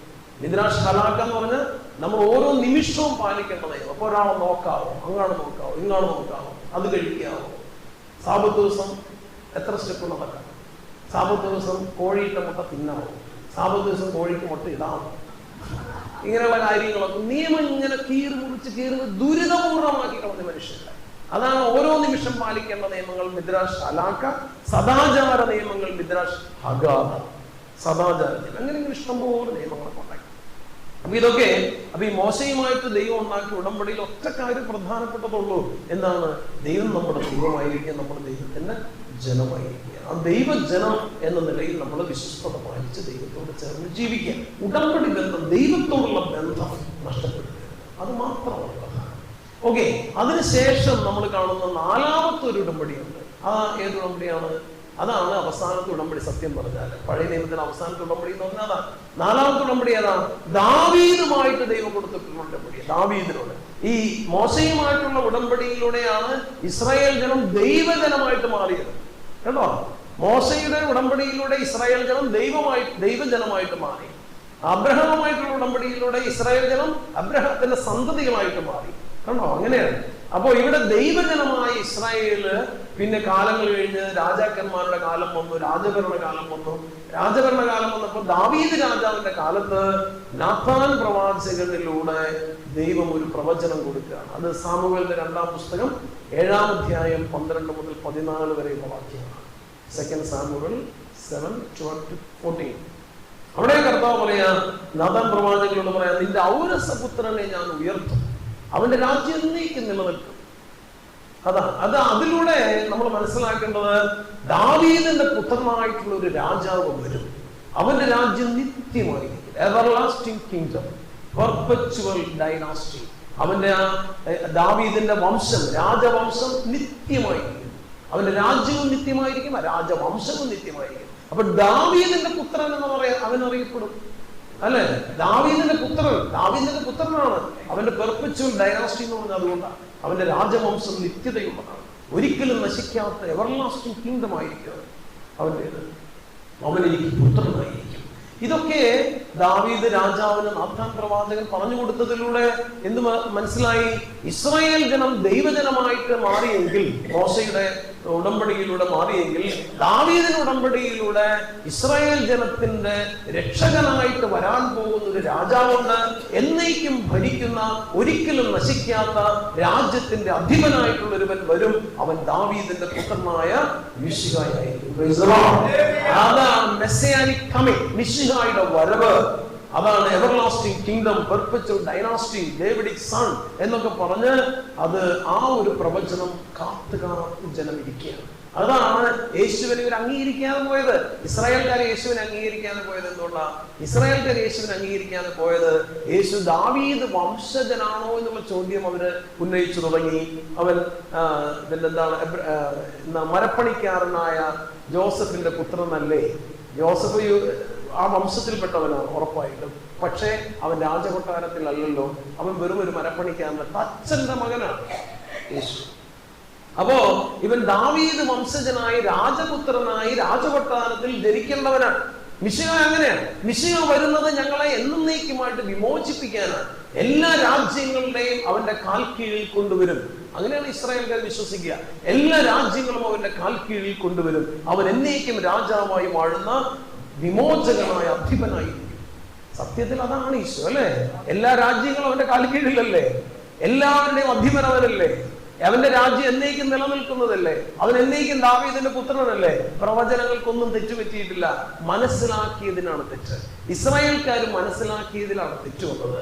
ഇതെല്ലാം സംഭവിച്ചു. അതാണ് നാലാമത്തെ പ്രവചനം. ഇങ്ങനെ 4 ഉടമ്പടികളാണ് ശരിക്കും പഴയ നിയമത്തിലുള്ളത്. അതേസമയം വേറെ ഉടമ്പടികളെ കുറിച്ച് ഉള്ള സൂചനകൾ നമ്മൾ കാണുന്നത്, ഒന്ന് ഇന്ന് നമ്മൾ പറഞ്ഞ യെശയ്യാ പ്രവാചകന്റെ പുസ്തകം 59-ാമത്തെ അധ്യായം 21 അതിനൊരു സൂചനയുണ്ട്.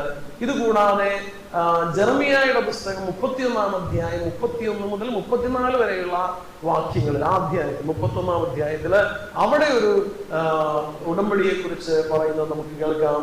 അതും കൂടാതെ എസെക്കിയേൽ പ്രവാചകന്റെ പുസ്തകം 36-ാം അധ്യായം 26 മുതലുള്ള വാക്യങ്ങളിൽ നമുക്കൊരു ഉടമ്പടിയെ കുറിച്ച് കാണാം. അതിൽ തന്നെ എസെക്കിയേൽ തന്നെ 11-ാം അധ്യായം 16-ാമത്തെ വാക്യം മുതലും നമുക്കൊരു ഉടമ്പടി എസെക്കിയേൽ 2 പ്രാവശ്യം പറയുന്നുണ്ട്.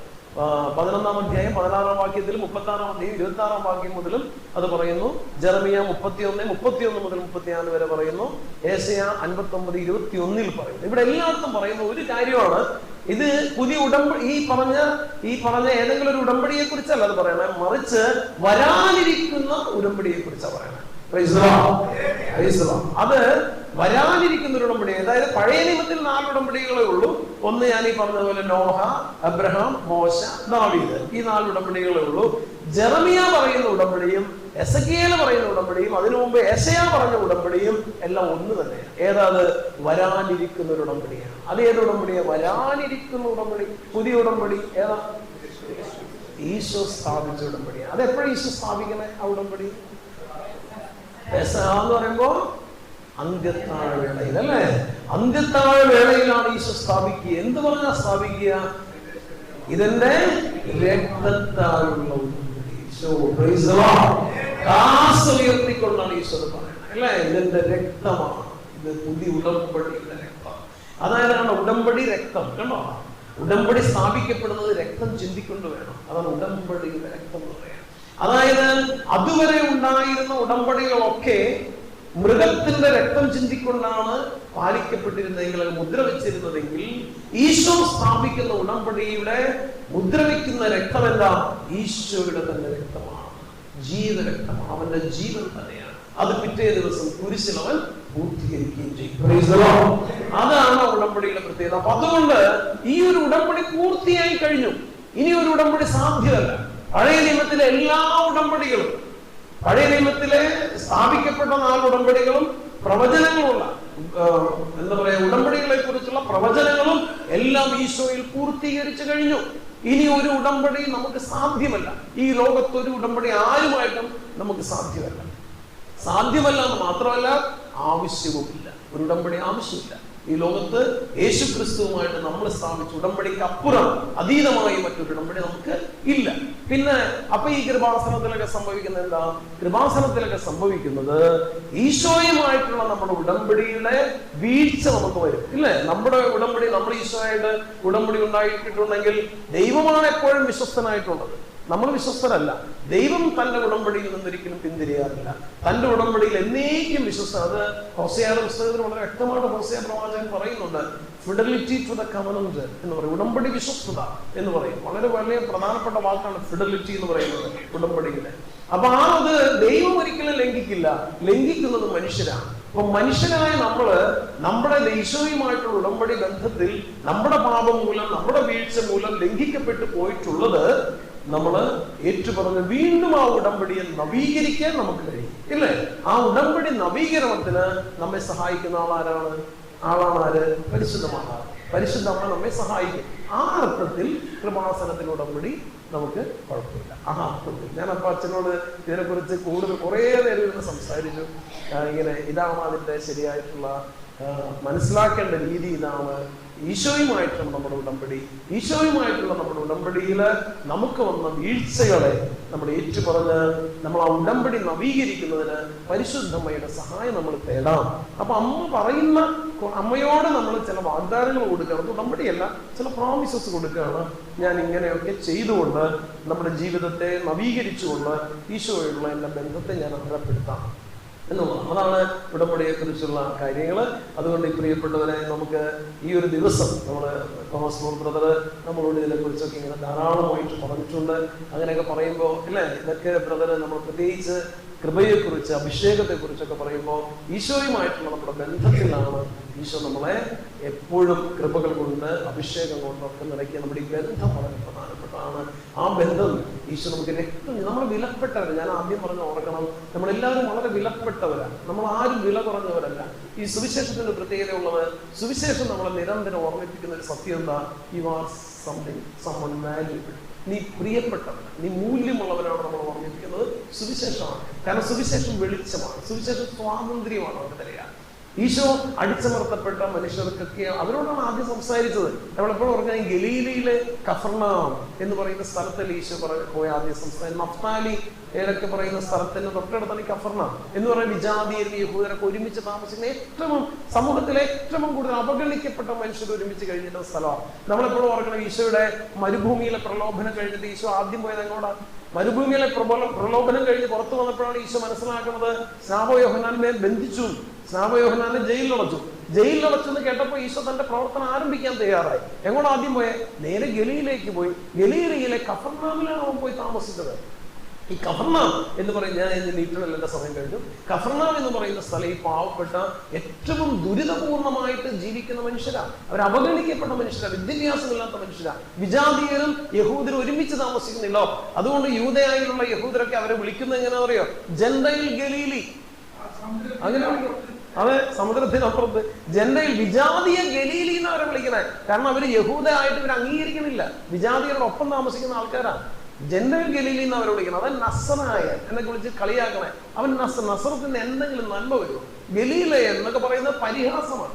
ഈശോയെ ഗലീല എന്നൊക്കെ അവർ വിളിച്ചില്ലേ അവിടെ ജെറൂസലേമിൽ ചെന്നപ്പോ? ഗലീലയനല്ലേ, നസറായനല്ലേ എന്നൊക്കെ ചോദിച്ച പരിഹാസമാണ്. കാരണം അവിടെ നിന്ന് നന്മ ഒന്നും വരില്ല. അവിടെ ഈ കള്ളന്മാരും കൊള്ളക്കാരും വിപ്ലവകാരികളും ചുങ്കക്കാരും വേശ്യകളും ഒക്കെ ഒരുമിച്ച് ജീവിക്കുന്ന ഇടമാണ്. അവരുടെ ഇടയിലാണ് ഈശോ ജീവിച്ചത്. ഓർക്കണം, ഈശോ പോയത് ജെറൂസലേമിൽ നിന്നാണെന്ന് ഓർക്കണം. ജെറൂസലേമിൽ ഏറ്റവും ഉന്നത കുലജാതന്മാരുടെ കൂടെ, സമ്പന്നരുടെ കൂടെ സുവിശേഷം പറയാനല്ല യേശു വന്നത്. മറിച്ച് ഈ പാവപ്പെട്ട മനുഷ്യരുടെ ഇടയിൽ ചെന്ന് ദരിദ്രരെ നിങ്ങൾ ഭാഗ്യവാന്മാർ, ദരിദ്രരോടാണ് സുവിശേഷം. ദരിദ്രരെ നിങ്ങൾ ഭാഗ്യവാന്മാർ, വിലപിക്കുന്നവരെ നിങ്ങൾ ഭാഗ്യവാന്മാർ എന്നാണ് ഈശോ പറഞ്ഞത്. അവരോടാ പറഞ്ഞത് അധ്വാനിക്കുന്നത്. ഇന്നത്തെ സുവിശേഷത്തിൽ കേട്ടില്ലേ, അത് അവരോട് പറഞ്ഞ വാക്യമാണ്.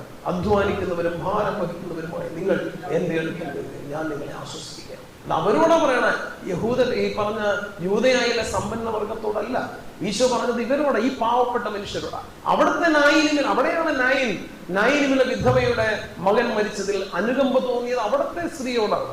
അവിടുത്തെ സെഞ്ചൂറിയനാണ്, അവിടുത്തെ ശതാധിപന്റെ വൃത്തിനെയാണ് ഈശോ സുഖപ്പെടുന്നത്. വിജാതീയനാണ് അയാൾ. അവിടുത്തെ രക്തസ്രാവക്കാരി സ്ത്രീയാണ് ഈശോ സുഖപ്പെടുത്തിയത്. അവിടുത്തെ അന്ധനെയാണ് ഈശോ സുഖപ്പെടുത്തിയത്. അവിടുത്തെ തളർവാദ രോഗിയാണ് കെട്ടിയിറക്കിയത്. കണ്ടോ? അപ്പൊ ഈ മനുഷ്യരുടെ ഇടയിലാണ് ഈശോ സുവിശേഷം പ്രസംഗിച്ചത്. എന്തുകൊണ്ടാണെന്നറിയോ? അവരെ സുഖപ്പെടുത്താനോ അവർക്ക് അത്ഭുതങ്ങൾ ചെയ്യാനോ അല്ല, മറിച്ച് അവരെ സ്വതന്ത്രരാക്കാനോ. ഈ സുവിശേഷത്തിന്റെ വെളിച്ചം ഈശോ അവർക്ക് കൊടുക്കണം. ദൈവരാജ്യം സമീപിച്ചിരിക്കുന്നു, അനുദിക്കുന്നില്ല. അവരോട് ഈശോ പറയുന്നില്ല നിങ്ങൾ വെള്ളയടിച്ച കുഴിമാടങ്ങളാണ്, നിങ്ങൾ ദുരിതമാണ്, അമളി സന്തതികളെ എന്ന് അവരെ വിളിക്കുന്നില്ല ഈശോ. അവരെയല്ല വിളിക്കണേ. ജെറൂസലേമിലേക്ക് ഈശോ ചെന്നു. ഇത് കഴിഞ്ഞിട്ട് അവിടെ ചെന്ന യേശുവിന്റെ ഭാഷ മാറി. ഈ ഗലീലയിൽ പറഞ്ഞ ഭാഷയല്ല ജെറൂസലേമിൽ ഈശോ സംസാരിച്ചത്. ഇവിടെ ഇവരോട് ആശ്വാസത്തിന്റെ, സാന്ത്വനത്തിന്റെ, പ്രതീക്ഷയുടെ, പ്രത്യാശയുടെ വചനം പറഞ്ഞെങ്കിൽ അവിടെ ചെന്നപ്പോ ഈശോ മറ്റൊരു രീതിയെ, മറ്റൊരു യേശുവായി. യേശു പറയാം, അമലി സന്തതികളെ നിങ്ങൾക്ക് ദുരിതം, അവരോടാ പറയാ. അപ്പൊ ആ രീതിയിൽ പ്രിയപ്പെട്ടവരെ, ഈ സുവിശേഷത്തിന് ഒരു ലക്ഷ്യമുണ്ട്. അത് സ്വാതന്ത്ര്യത്തെ നൽകുക, ഇരുട്ടിനെ മാറ്റുക, വെളിച്ചം കൊണ്ടുവരിക. അതാണ് യോഹന്നാൻ ശ്ലീഹ 1-ാം അധ്യായം 5-ാമത്തെ വാക്യത്തിൽ പ്രത്യേകം എടുത്ത് പറയും, ഇരുളിലും പ്രകാശിക്കുന്ന, ഇരുളിന് കീഴടക്കാൻ കഴിയാത്ത വചനത്തെ കുറിച്ച് അല്ലെ. ഇരുളിലും പ്രകാശിക്കുന്ന, ഇരുളിന് കീഴടക്കാൻ കഴിയാത്ത വചനം, സ്വാതന്ത്ര്യം നൽകുന്ന വചനം. അതാണ് ഈശോ നമ്മളോട് സംസാരിച്ചത്. ദൈവമേ,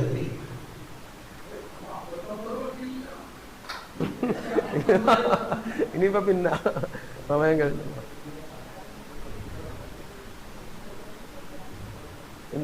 ഇനി ബാക്കിയുള്ളത് പറയും.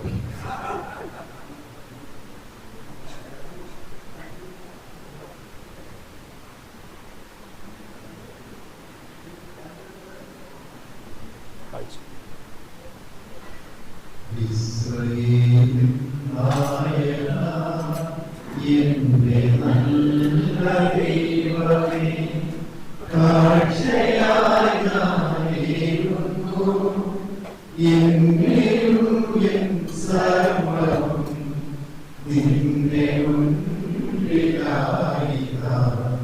സ്വീകരിക്കണമേ പ്രഭു, ഇസ്രായേലിൻ നായക എന്റെ നല്ല ദൈവമേ, കാഴ്ചയായി ഞാനേകുന്നു എന്നെയും എൻ സർവ്വവും നിന്റെ മുൻപിലായിതാ.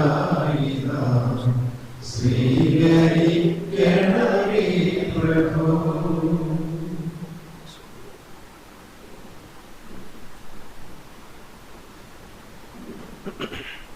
സഹോദരരെ, നമ്മുടെ ഈ ബലി സർവശക്തനും പിതാവുമായ ദൈവത്തിന് സ്വീകാര്യമാകുവാൻ വേണ്ടി നിങ്ങൾ പ്രാർത്ഥിക്കുക.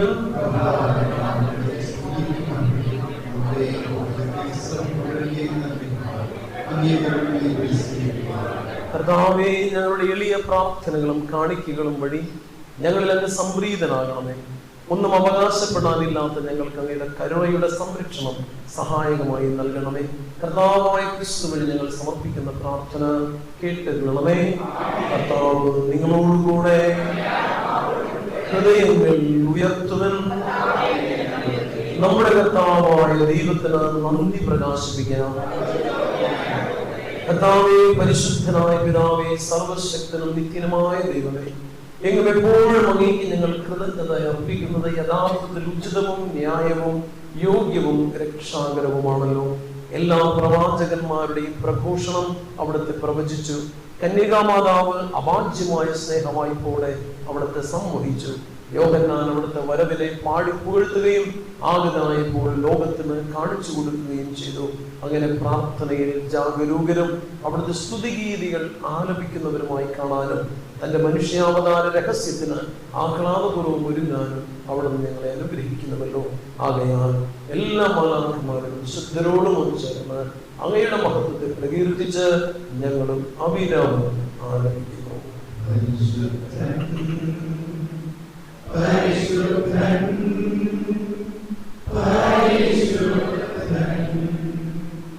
സൈന്യങ്ങളുടെ കർത്താവാം ദൈവം പരിശുദ്ധൻ, ദൈവം പരിശുദ്ധൻ.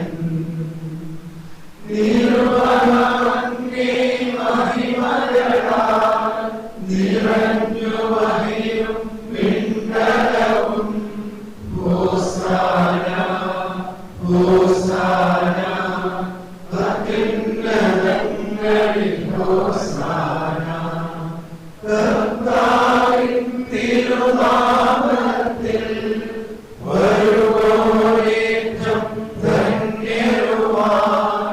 ഹോസാന ഹോസാന അത്യുന്നതങ്ങളിൽ ഹോസാന. കർത്താവേ, സർവവിശുദ്ധിയുടെയും ഉറവിടമായ സത്യമായ പരിശുദ്ധനാകുന്നു. ആകയാൽ അങ്ങയുടെ ആത്മാവ് മഞ്ഞുകളപ്പോൾ ഈ കാണിക്കകൾ പവിത്രമാക്കണം. അങ്ങനെ ഞങ്ങൾക്കായി അങ്ങയുടെ പ്രിയപുത്രനും ഞങ്ങളുടെ കർത്താവുമായ യേശുക്രിസ്തുവിന്റെ തിരുശരീരം തിരുരക്തവുമായി തീരുമാനം അവിടുന്ന് ഊറ്റിക്കൊടുക്കപ്പെട്ട് സുമനസ്സായി പീഡകൾ സഹിച്ചപ്പോൾ അപ്പോഴെടുത്ത് അങ്ങേക്ക് കൃതജ്ഞത പ്രകാശിപ്പിച്ചു, ആശീർവദിച്ചു, ഒഴിച്ചു, തന്റെ ശിഷ്യന്മാർക്ക് കൊടുത്തുകൊണ്ടറിയിച്ചു. എല്ലാവരും ഇതിൽ നിന്ന് വാങ്ങി ഭക്ഷിക്കുന്നു. എന്നാൽ നിങ്ങൾക്ക് വേണ്ടി അർപ്പിക്കുവാനിരിക്കുന്ന എന്റെ ശരീരമാണ്.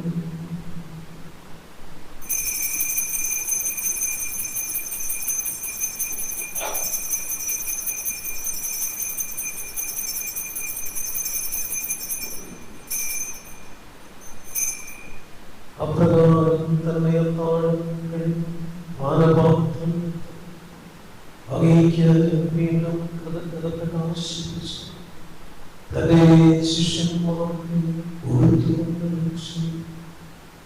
എല്ലാവരും ഇതിൽ നിന്ന് കുടിക്കുന്നു. എന്നാൽ നിങ്ങൾക്കും അനേകർക്കും പാപമോചനത്തിനായി ചിന്തകളായി എന്റെ രക്തത്തിൽ നവീനം സനാതനവുമായ ഉടമ്പടിയുടെ പാനപാത്രമാണ്. ഇത് നിങ്ങൾ എന്റെ ഓർമ്മയ്ക്കായി ചെയ്യുക.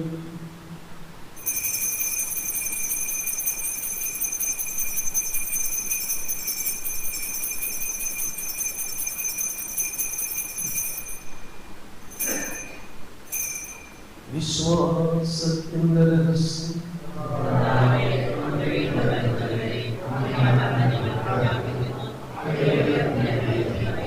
അവയാൽ കർത്താവിന്റെ മരണവും ഉയർപ്പും അങ്ങയുടെ തിരുമുൻപിൽ നിൽക്കുന്നത് അങ്ങയെ പരിചരിക്കുന്നതിനും അർഹരാകപ്പെട്ടതിനും നന്ദി പറഞ്ഞുകൊണ്ട് ജീവന്റെ അപ്പവും രക്ഷയുടെ പാനപാത്രവും ഞങ്ങൾ അങ്ങേക്ക് അർപ്പിക്കുന്നു. ക്രിസ്തുവിന്റെ ശരീരത്തിലും രക്തത്തിലും പങ്കുചേരുന്ന ഞങ്ങളെ പരിശുദ്ധാത്മാവുമായി ചേർക്കണമെന്ന് താഴ്മയോട് ഞങ്ങൾ അപേക്ഷിക്കുന്നു. കർത്താവേ, ലോകമെങ്ങും വ്യാപിച്ചു കിടക്കുന്ന നിങ്ങളുടെ സഭയെ നോക്കണമേ. ഞങ്ങളുടെ ലയോ പാപ്പയോടും ഞങ്ങളുടെ പ്രത്യക്ഷമായ ജോസഫ് മെത്രാപ്പൊലീത്തയോടും സകല വൈദികരോടും ചേർന്ന് സഭയെ സ്നേഹത്തിന്റെ പൂർണ്ണതയിൽ എത്തിക്കണമേ.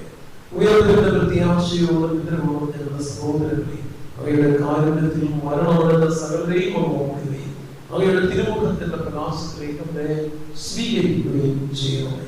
ഞങ്ങളിൽ എല്ലാവരും കനിയണമേ എന്ന് ഞങ്ങൾ പ്രാർത്ഥിക്കുന്നു.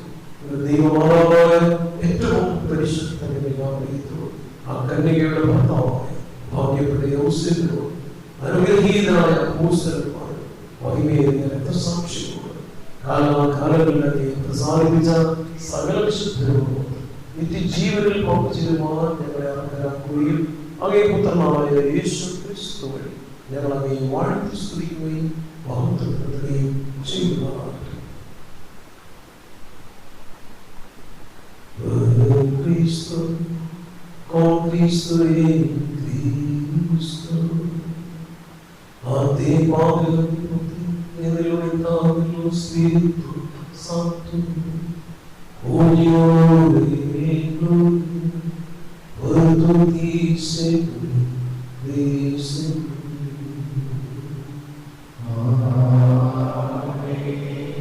ദൈവത്തിന്റെ പിതാവേ നിർമ്മിക്കുവാൻ കർത്താവ് പഠിപ്പിച്ചതനുസരിച്ച് നമ്മുടെ മത്സരമുണ്ടായ ഒരു ചേർന്ന് പ്രാർത്ഥിക്കാം. സ്വർഗ്ഗസ്ഥനായ ഞങ്ങളുടെ പിതാവേ, അങ്ങയുടെ നാമം പൂജിതമാകണമേ, അങ്ങയുടെ രാജ്യം വരണമേ, അങ്ങയുടെ തിരുമനസ്സ് സ്വർഗ്ഗത്തിലെ പോലെ ഭൂമിയിലുമാകണമേ. അന്ന് വേണ്ടുന്ന ആഹാരം ഇന്ന് ഞങ്ങൾക്ക് തരണമേ. ഞങ്ങളോട് തെറ്റ് ചെയ്യുന്നവരോട് ഞങ്ങൾ ക്ഷമിക്കുന്നത് പോലെ ഞങ്ങളുടെ തെറ്റുകൾ ഞങ്ങളോട് ക്ഷമിക്കണമേ. ഞങ്ങളുടെ പ്രലോഭനത്തിൽ ഉൾപ്പെടുത്തരുതേ, തീങ്ങളിൽ നിന്ന് രക്ഷിക്കണമേ. കർത്താവേ, എല്ലാ തിരുമുകളിലും ഞങ്ങളെ മോചിപ്പിക്കണമേ. ഞങ്ങളുടെ തിരുവഴിയിൽ സമാധാനം കൈമാറും നൽകണമേ. അനുഗ്രഹപൂർണമായ പ്രത്യാശയും ഞങ്ങളുടെ രക്ഷകനായ യേശു ക്രിസ്തുവിന്റെ ആഗമനവും പ്രതീക്ഷിച്ചുകൊണ്ട് അങ്ങേ കരുണയുടെ സഹായത്താൽ ശക്തി പ്രാപിച്ചു ഞങ്ങളെപ്പോഴും പാപത്തിൽ നിന്ന് മോചിതരാകുകയും എല്ലാ വിപത്തുകളിൽ നിന്ന് സുരക്ഷിതരാകുകയും ചെയ്യുമാറാകട്ടെ. സമാധാനം ഞാൻ നിങ്ങൾക്ക് നൽകുന്നു, എന്റെ സമാധാനം നിങ്ങൾക്ക് ഞാൻ തരുന്നുവെന്ന് കർത്താവായ യേശു ക്രിസ്തു എന്ന അപ്പോസ്തലന്മാരുടെ അരുളി ചെയ്തല്ലോ. ഞങ്ങളുടെ പാപങ്ങൾ പരിഗണിക്കാതെ അങ്ങേ സഭയുടെ വിശ്വാസം പാർത്ത് അങ്ങയുടെ തിരുവള്ളത്തിനൊത്തവണ്ണം സഭയ്ക്കും ഞങ്ങളുടെ സമൂഹത്തിൽ സമാധാനവും ഐക്യവും നൽകുവാൻ കനിയാതെ എന്നും ദൈവമായി ജീവിച്ചു വാഴുന്നു ഞങ്ങളുടെ പ്രാർത്ഥന കേട്ടതിലൂടെ കർത്താവിന്റെ സമാധാനം നിങ്ങളോടുകൂടെ എപ്പോഴും ഉണ്ടായിരിക്കട്ടെ. പരസ്പരം സമാധാനം ആശംസിക്കണം.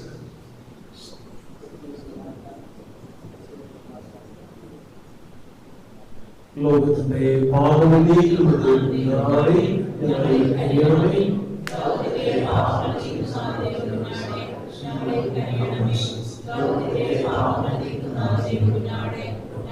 സമാധാനം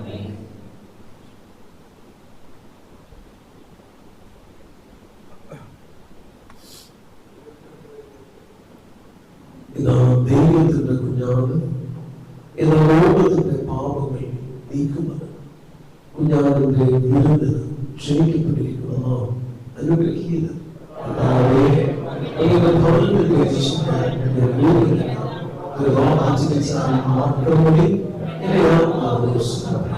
ക്രിസ്തുവിന്റെ തിരുശരീരവും തിരുരക്തവും നിത്യജീവിതത്തിന് നമ്മെ സംരക്ഷിക്കുമാറാകട്ടെ. ആമേൻ.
പ്രകാശം തൂകണമേ എൻ ജീവിതത്തിൽ ആദിവ്യ പ്രകാശത്താൽ ആത്മനയനങ്ങൾ തുറന്നിടണേ നിൻമുഖം ദർശിക്കാം ദിവ്യകാരുണ്യനാഥ നിന്ദിവ്യ പ്രകാശം തൂകണമേ എൻ ജീവിതത്തിൽ ആദിവ്യ പ്രകാശത്താൽ ആത്മനയനങ്ങൾ തുറന്നിടണേ നിൻമുഖം ദർശിക്കാം ദൈവത്തോടൊപ്പം ആയിരുന്നവൻ ദാസന്റെ രൂപം ധരിച്ചു ദൈവത്തോടൊപ്പം ആയിരുന്നവൻ ദാസന്റെ രൂപം ധരിച്ചു നമ്മോടൊപ്പം ആയിരിക്കുവാൻ അപ്പമായി ഭൂമിൽ ഇറങ്ങി വന്നു നമ്മോടൊപ്പം ആയിരിക്കുവാൻ അപ്പമായി ഭൂമിൽ ഇറങ്ങി വന്നു ദിവ്യകാരുണ്യനാഥ നിന്ദിവ്യ പ്രകാശം കുർബാനയായി തൻ ജീവൻ ചൊരിഞ്ഞു കുർബാനയിൽ നാമൊന്നായി ചേരാം കുർബാനയായി തൻ ജീവൻ ചൊരിഞ്ഞു കുർബാനയിൽ നാമൊന്നായി ചേരാം ജീവന്റെ സമൃദ്ധി എനിക്കു നൽകി നിത്യജീവനിലേക്ക് നയിക്കാം ജീവന്റെ സമൃദ്ധി എനിക്കു നൽകി നിത്യജീവനിലേക്ക് നയിക്കാം ദിവ്യകാരുണ്യനാഥ നിന്ദിവ്യ പ്രകാശം തൂകണമേ എൻ ജീവിതത്തിൽ ആ ദിവ്യ പ്രകാശത്താൽ ആത്മനയനങ്ങൾ തുറന്നിടണേ നിൻമുഖം ദർശിക്കാം ദിവ്യകാരുണ്യനാഥ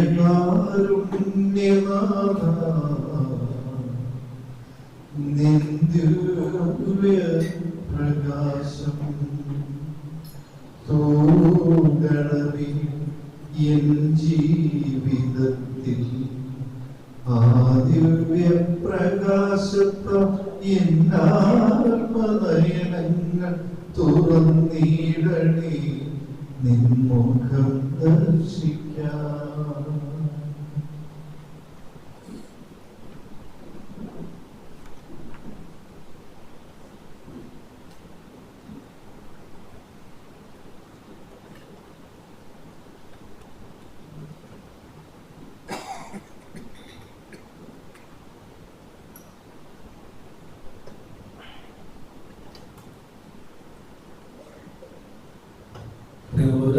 നമ്മള് ദീപകലയുടെ സമാപനത്തിലേക്ക് കടന്നുവന്നിരിക്കുകയാണ്. നേരത്തെ പറഞ്ഞ കാര്യം ഒന്നുകൂടി ഓർമ്മിപ്പിക്കുകയാണ്. 18, 19, 20 തീയതികളിൽ നമുക്ക് ഒരു സഭാ നേതൃത്വം പരിശീലനം, സഭയിൽ എങ്ങനെ നേതൃത്വം നൽകണം എന്നതിനെ കുറിച്ച് ഒരു പരിശീലനമാണ്. അത് നിവേദിതയിലാണ് നടക്കുക. താല്പര്യമുള്ളവർ നിങ്ങളുടെ പേരുകൾ ചേർക്കുക. ഷാജിലെടുത്ത് പേരുകൾ താല്പര്യം. Thank you. സമാപന പ്രാർത്ഥനയ്ക്ക് നമുക്ക് എഴുതിച്ചത് നമുക്ക് പ്രാർത്ഥിക്കാം.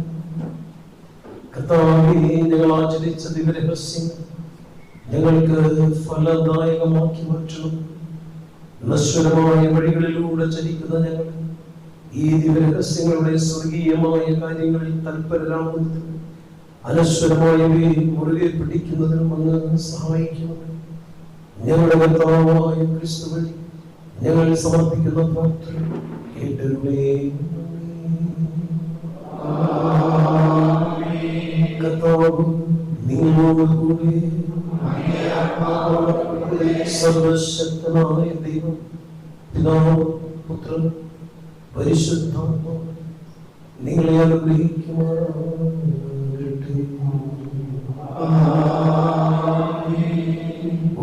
പ്രഘോഷിക്കുന്ന ദിവ്യപൂജ സമാപിച്ചു.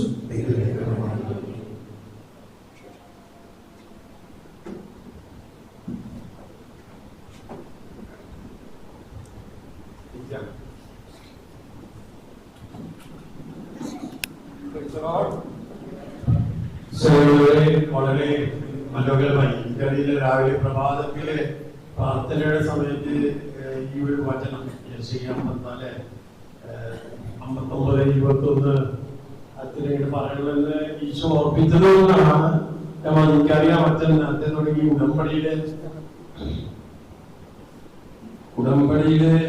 പറ്റി വളരെ ആധികാരികമായിട്ട് കേരള സഭയില് പങ്കുവെച്ചവര്. അപ്പൊ അച്ഛൻ അതിന്റെ ഈ പഴയ നിയമ പശ്ചാത്തലമാണ് പറഞ്ഞത്. പുതിയ നിയമം നമ്മൾ ഇന്ന് അനുഭവിക്കുകയായിരുന്നു. ഇതാണ് ഏറ്റവും വലിയ ഉടമ്പടി. അത് ഇനി നമ്മളെങ്കിൽ തിരിച്ചറിയണം. അത് അച്ഛൻ പറയുകയും ചെയ്തു. ഈ ഉടമ്പടിയാണ്, അതാണ് യെശയ്യായിലും ജെറമിയായിലും ഐസക്കിയിലും പറഞ്ഞ ഉടമ്പടിയാണ് ഇപ്പോൾ നമ്മൾ അനുഭവിച്ചത്.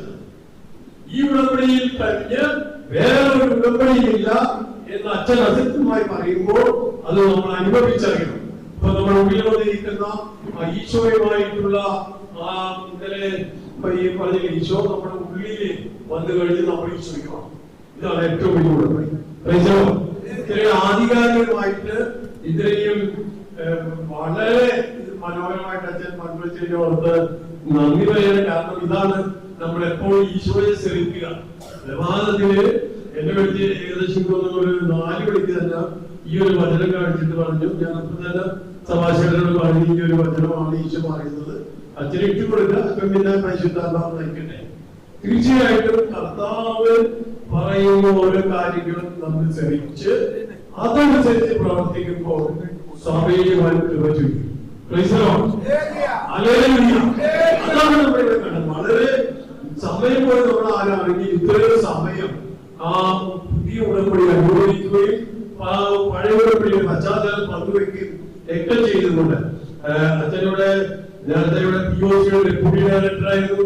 അതിനുശേഷം ഇപ്പോൾ Kerala Catholic Latin propagation committee ചെയർമാനാണ്. നേരത്തെ നമ്മുടെ ആലോചിച്ചതിനായിരുന്നു അതിന്റെ സ്ഥാനത്തുണ്ടായിരുന്ന. അതിന് പകരം ഇപ്പൊ പുതിയ ചെയർമാനായിട്ട് വന്നിരിക്കുന്നത് നമ്മുടെ പ്രിയപ്പെട്ട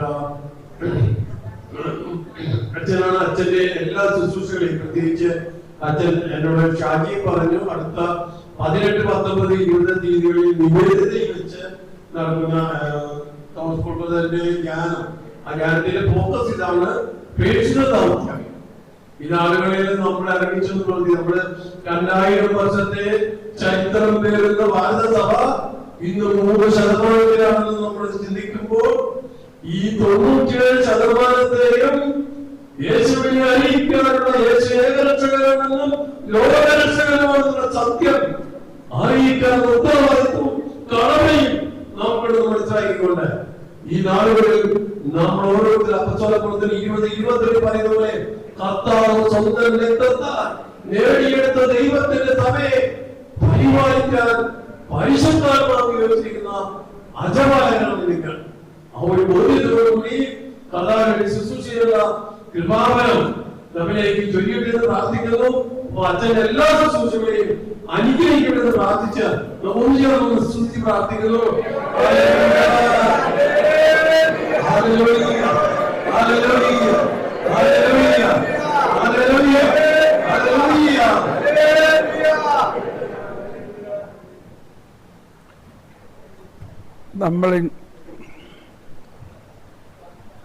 നമ്മളിനി ഒരു വർക്ക്ഷോപ്പ് കൂടി ചെയ്താലേ ശരിയാവുള്ളൂ. അപ്പോൾ ഇപ്പം നമ്മൾ ഈ ഉള്ള ടീമിൽ തന്നെ വെക്കാം. ടീം ഉണ്ടാക്കാൻ പോയാൽ സമയം പോകും. ഈ ടീം തന്നെ വെച്ചുകൊണ്ട് ഓടി എല്ലാവരും അവരവരുടെ ടീമിൽ പോയിരിക്കുക. സ്ഥലം അറിയാമല്ലോ എല്ലാവർക്കും.